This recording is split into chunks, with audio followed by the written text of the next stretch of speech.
Пайгамбарыбыз саллаллаху алейхи вассаламдан бир өзүнүн хадисинде айтат. Ла ярал муъмину мин ахихи ауратан фаястуруха алейхи илля дахалал жанна. Бир момун киши дейт, өзүнүн башка бир мусулман бир тууганынын ауратын көрүп калса дейт. Ауратын көрүп калса дегенде, ошо уяттуу жерин деп көрө түшүнөбүз. Бирок бул жерде ошол башка бир инсандар укпай турган, укса ал инсан капа болуп, уялып кала турган нерсе боло турган болсо, ошону аурат деп айтып койсок болот. Бир нерсесине көзүңүз түшүп калды, же бир туура эмес нерсени угуп калсаңыз, ошону кайра элге жайылтып айтып чыкпастан ошону жаап койсоңуз, Алла Таала эмне кылат экен? Дахалал жанна, ал кишини бейишке алып кирет. Көрдүңүзбү? Ушунчалык сиз менен биз айыптарыбызды жашырып үйрөнүшүбүз керек. Айыптарды жашырып үйрөнүшүбүз керек. Алла Тааланын бир сыпаты саттарул уюб, айыптарды жашыруучу деген сыпаты бар.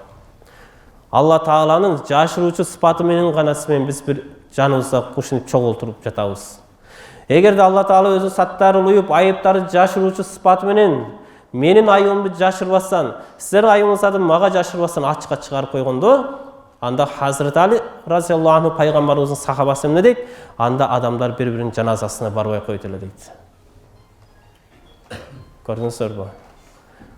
Канчалык тоодой күнөөлөрүбүз менен жатабыз. Сыртыбыз ушунчалык сулуу кийимди кийгенбиз, бирок ички дүйнөбүздө ушунчалык күнөөлөр жатат. Ал күнөөлөрдү Алла Таала жашыруучу зат жашырып койду. Сиз менен биз башка бирөөнүн кичинекей кымындай жамандыгын көрө коюп, элге айтып чыгып жатабыз.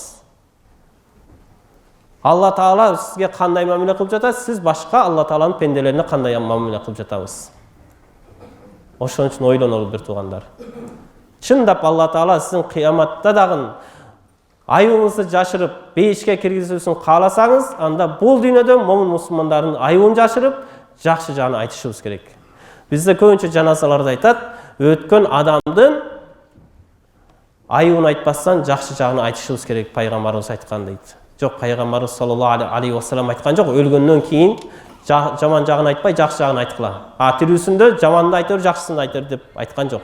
Тирүүсүндө дагы, өткөндөн кийин дагы момун мусулман бир тууганыбыздын айыбын жашырышыбыз керек.